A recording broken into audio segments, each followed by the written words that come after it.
Have your attention. I hope you enjoyed the first day of the conference. I think the debates were extremely inspiring and fruitful and thoughtful. And I'm very happy that we can start our second day of the conference with a strong agenda.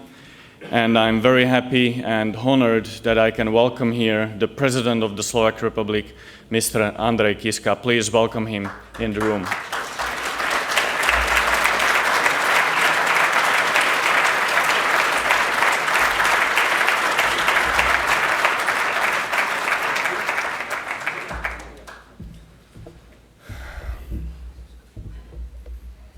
Good morning. Dear distinguished guests, ladies and gentlemen. The last farewell to great European Mr. Arpad Günz is taking place tomorrow. The first president of Hungary, after the fall of the Iron Curtain, who spent his lifetime battling against totalitarian regimes and dictatorships, and against divisions in Europe. Let me use the words of the President of the European Commission, Jean-Claude Juncker, who has rightly said, "Men like Arpad Günz rarely come along in the history of a nation or even a continent. A true European, a man who lived by the strength of his moral convictions and remains to these days a source of inspiration." Ladies and gentlemen, in the memory of the Honorable Arpad Günz, a true and devoted European, I would like you to join me for a minute of silence.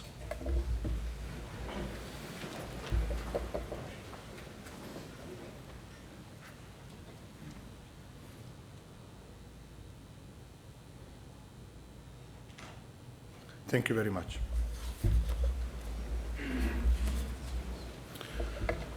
So, ladies and gentlemen, you are here all to speak about Europe. Yesterday I made a small shock to organizers of this event because I called at night that I lost my voice and I would not come. So I don't know which kind of energy they send me, but I am glad to be here and to speak by myself. It's my honor. If we want to, or you want to, or we together want to speak about Europe, we want to exchange views, how we are doing and where we want to go.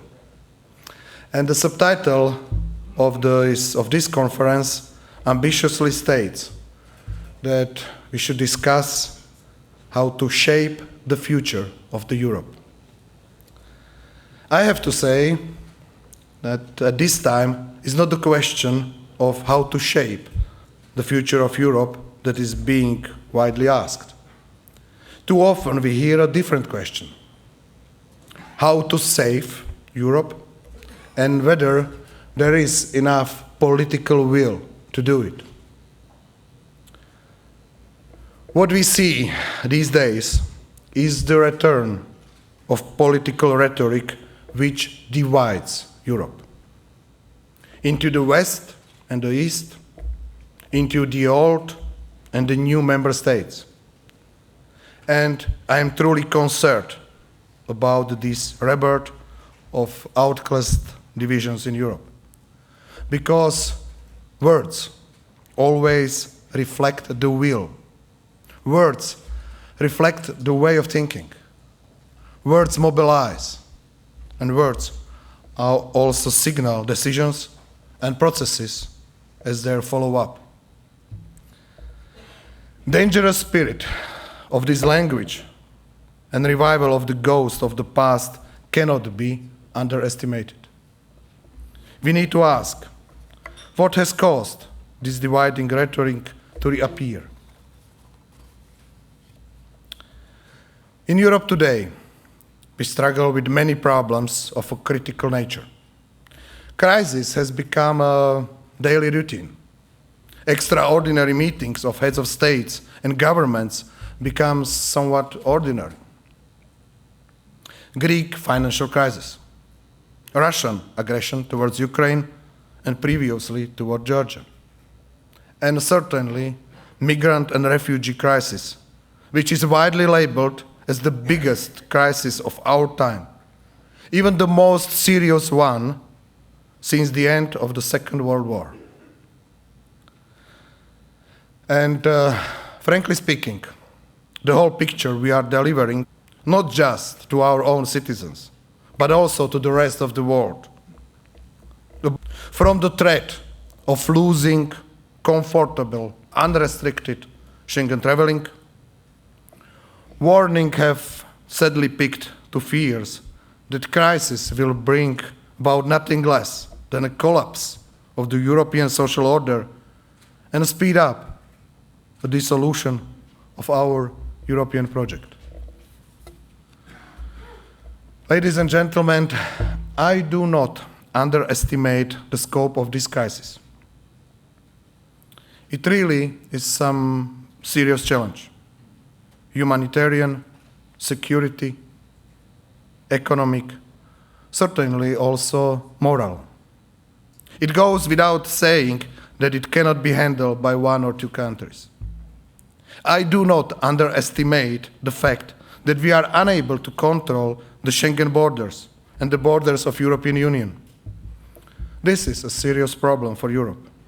I do not underestimate that we are unable to distinguish more effectively between migrants deserving, really deserving, international protection and the ones which only exploit the situation and come for other reasons.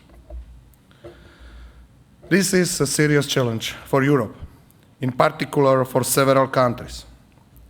But the question, as it comes up today, is whether 1 million or 2 million of migrants, many of them getting away from war, violence, and misery, could really bring the end of the European Union as we know it. We are talking about the wealthiest part of the world, with population of more than 500 million people, with ambition of a world leader or even an economic and political superpower. How do we compare to other regions or countries which shelter millions of refugees for many years? Jordan, Turkey, Lebanon, a country of less than 5 million people, which provides refuge to more than 1 million Syrian refugees. If we are unable to handle this situation, what a message does this panic tell the world about us? Should our citizens, and also the whole world, think that our project has been built only for good sunny days? And instead of acting together when we are confronted with problems, selfish, in many cases politically short-sighted, national politics prevails? Do we really feel or think that whatever problems or challenge arises, we can solve it better and more efficiently individually? Or simply by cherry-picking here and there in what kind of situation it suits us to be Europeans, and when we can pretend otherwise? I am convinced that if, as some say, the very existence of the European Union is truly at stake, then we have a serious problem. And we have to get back to fundamentals, to the idea of Europe whole and free, based on humanity, solidarity, for states and nations across the united continent.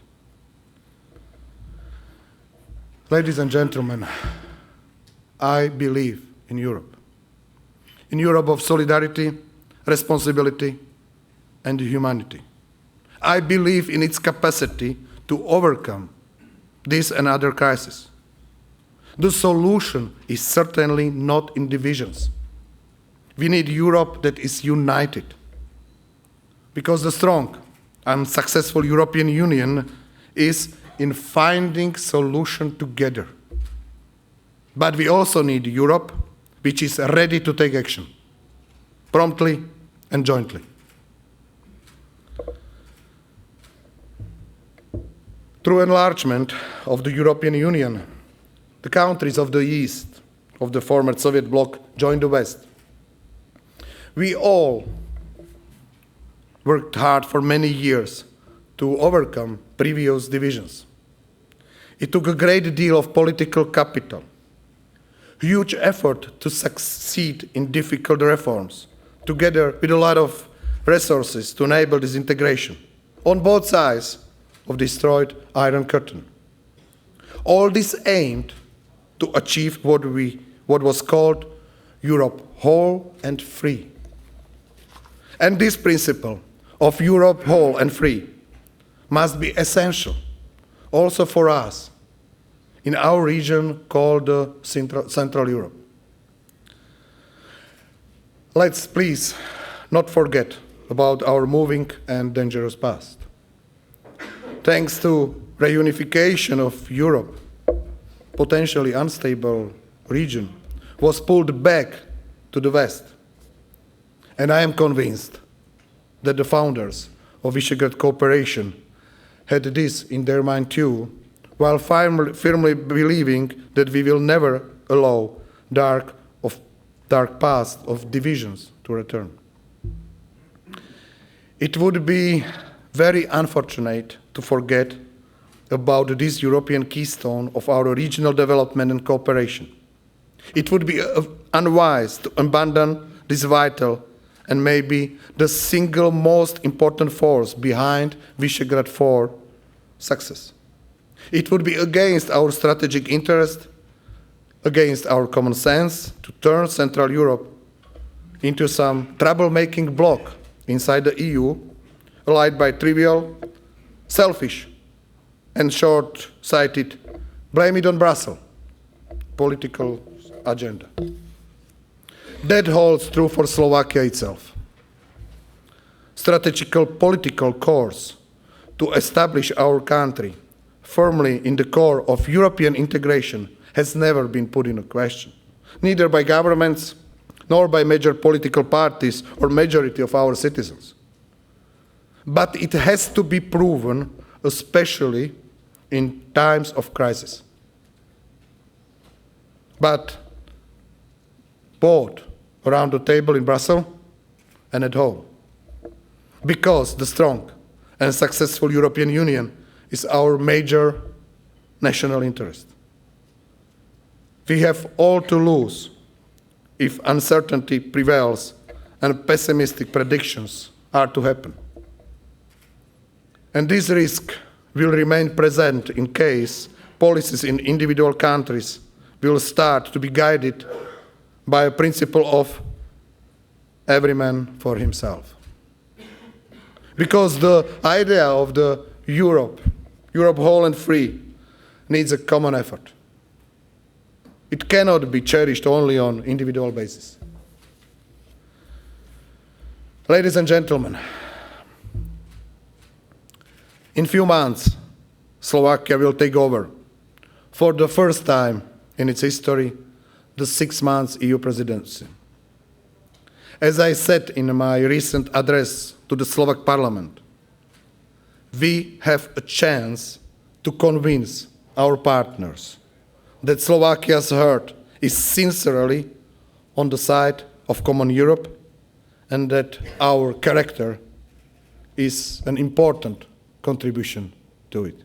Thank you very much.